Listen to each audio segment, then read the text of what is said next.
here I sit. It's almost midnight.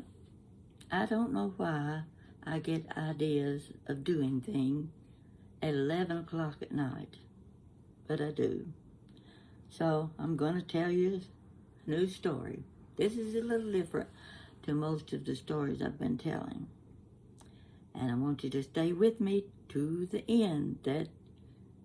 It'll run the whole story if you don't stick with me till I get to the end of it. I think you're going to like this one. Well, it was 1974, April. Time for tornadoes. Lately, we've been having hurricane after hurricane in Florida. I've never experienced a hurricane, but I've come close to experiencing the tornadoes. I don't know which is the worst. I don't think you can compare things like that. But I worked out in the country, about 9 miles from home, and everybody was leaving work that afternoon, 5 o'clock. It was raining, gloomy, just like it was today here. But one of the ladies, Penny, she was going to work late that night. And Penny lived in Cynthiana. Cynthiana was like about 30 miles from the office. In those days, we didn't have the cell phones. You couldn't call from your car and say, I'm running late or I'm going to work overtime tonight. So she's the only one in the office building.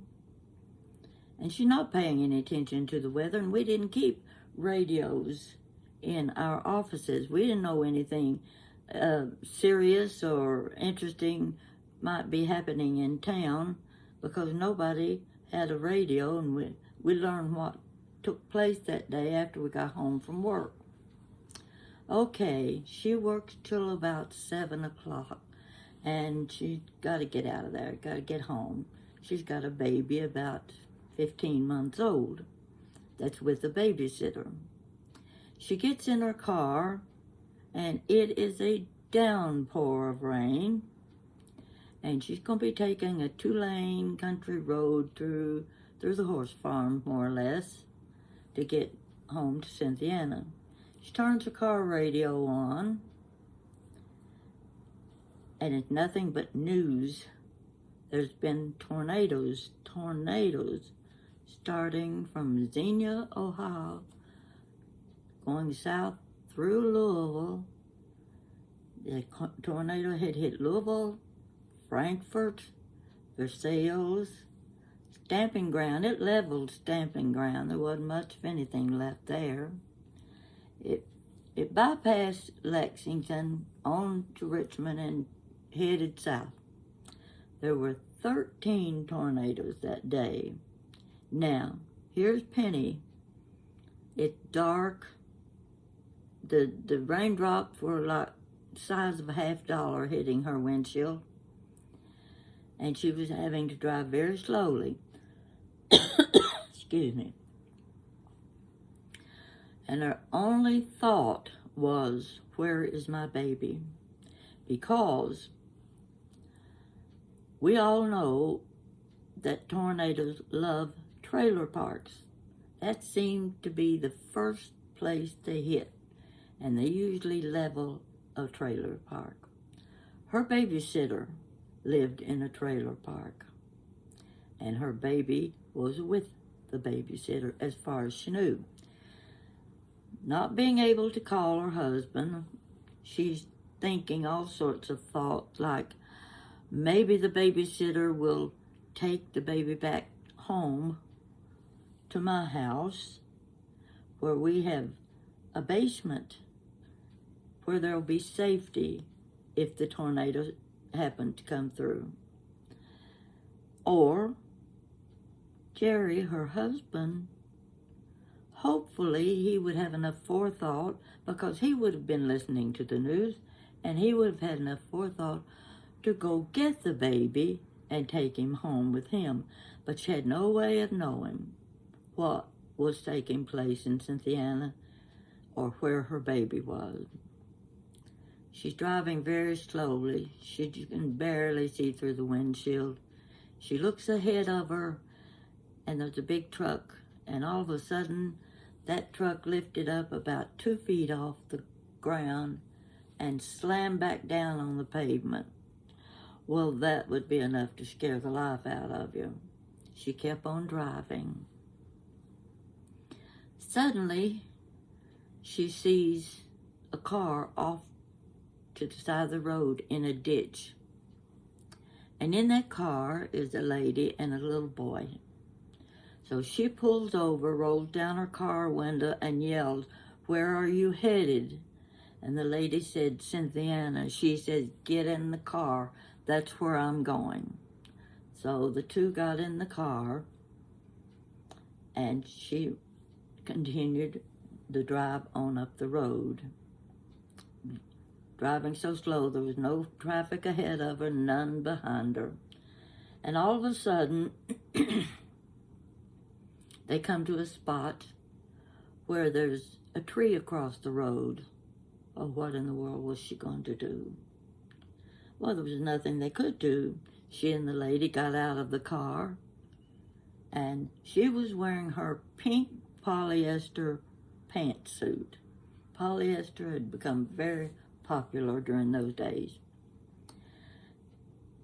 They started tugging and pulling on the tree limbs, and they managed to get the tree far enough off of one lane that they could go on past and continue their journey. Well, she gets back in the car. She's got mud up to her hips. She's dripping wet. Her hair, the water's running down in her face.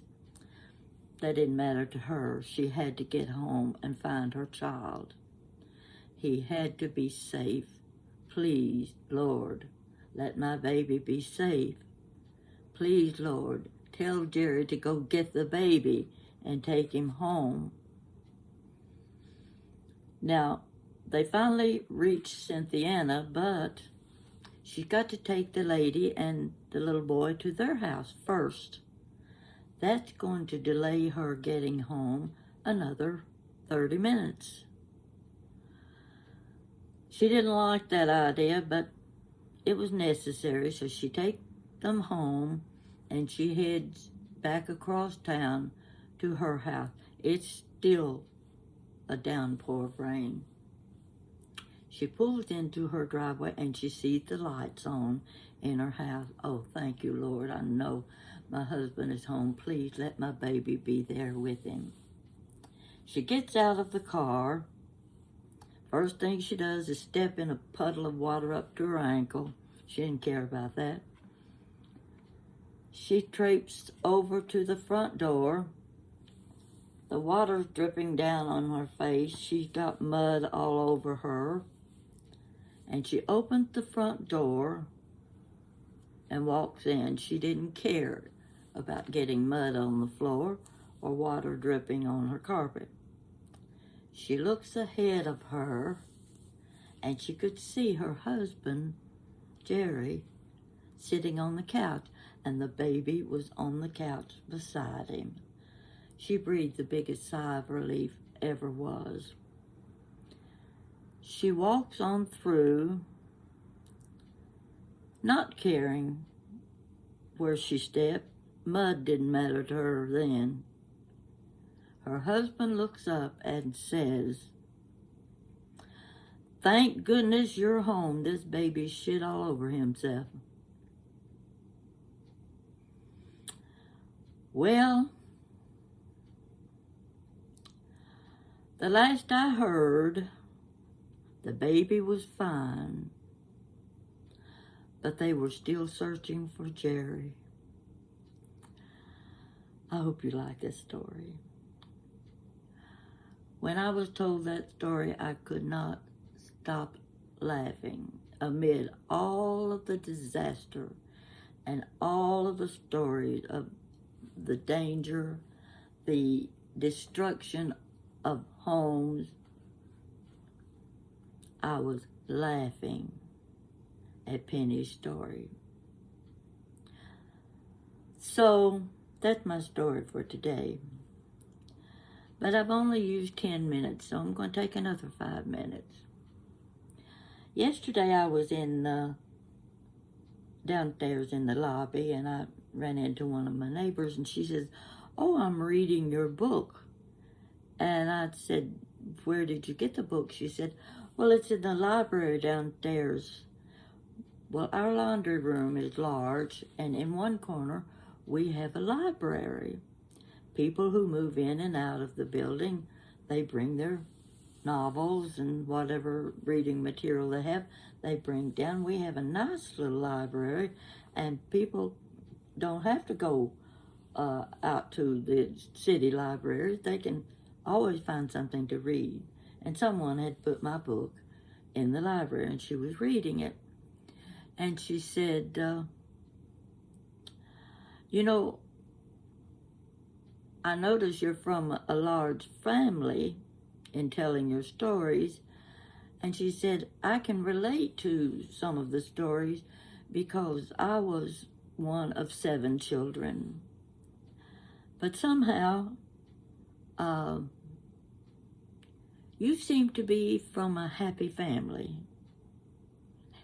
Happier family than mine was." And I said, "Well, no, I wouldn't say that." I said, "You know, when you're writing a story, it's kind of hard to tell the bad thing that happened, especially when your sisters and brothers are still alive. They're going to be reading these stories." And I said, you have to be careful how you present them to your public that's going to be reading." And I said, "We were just the average family. We fussed and we argued and we got along." I said, we'd argue and pull hair and scratch with, I said, one or two of my sisters had those long fingernails. She could scratch like crazy with those. But I said, I was really good at pulling hair. And I said, we'd fight and we'd cry, and then 30 minutes later, we didn't even know what we were fighting about. And of course, Mama was always there to referee.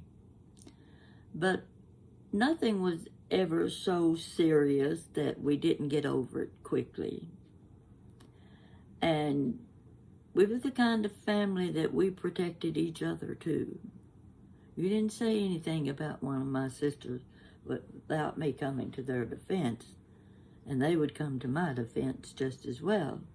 So we were just an average family with doing everyday things, same things our friends were doing, but somehow or other, many of those experiences stand out in your mind and they become memories. So she could understand that.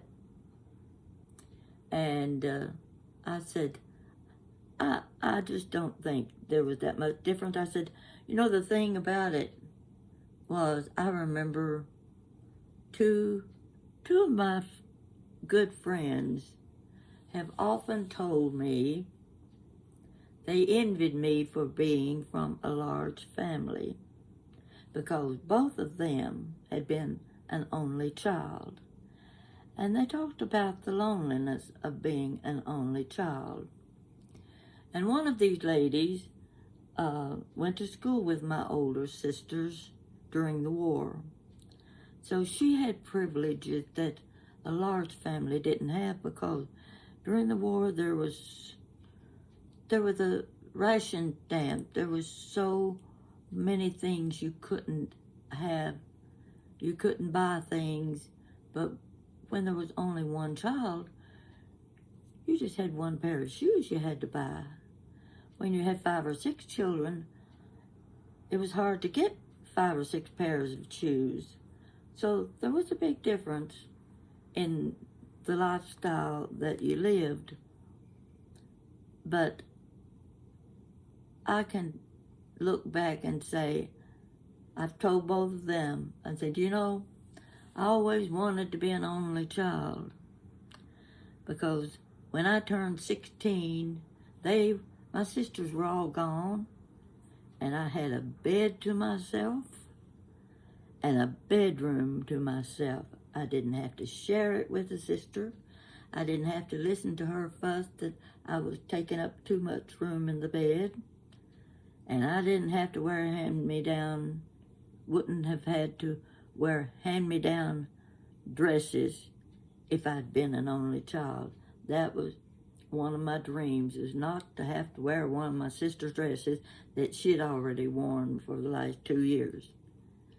So there's the difference in being an only child and being from a big family. From a big family, you had the protection of the older sisters and brothers, and they did protect each other. There's no question about it. You didn't say anything bad about them without they'd come back at you with a fist. So I'm sure many of you can relate to either side of being an only child and being one of a large family. There are a lot more stories that can be told from a large family. And you ask 3 members of that family to tell you the same story, and each will have a different version. So you're hearing my version. And my sister called me. She said, I watched the video about Mama and her home remedies, and you talked about the castor oil that we had to take. I don't remember any castor oil. I just remember turpentine with something in it. I said, I remember castor oil. And she said, well, I don't remember that. I said, well, I don't remember the turpentine either. So I'm telling the stories I remember. And I guarantee you, we had castor oil when we were kids. And every household gave their kids a dose of castor oil before they started in school, because this was to prevent children from having worms. Now, I don't want to tell you that story. You don't want to hear that story. If you don't know anything about children having worms when they were small, you don't want to hear that story from me. So, that's my story for today, and next time you hear of a tornado coming through, get to the basement and be sure and take the baby with you. So I'll let you go. It's my bedtime now. I'll probably wake up at 3 o'clock in the morning and a story pops in my head. They say, and I believe this, that your best thinking and creating is done in the early hours of the morning. And I've heard other people tell me the same thing, that when they wake up at 3 o'clock in the morning, they can create the best stories. But by the time I get up at 9 o'clock, I don't remember what that story was. Yeah, that's how it is when you get old. So folks, you have a good night's sleep and a good breakfast in the morning. And I'll see you on the next video. Bye-bye.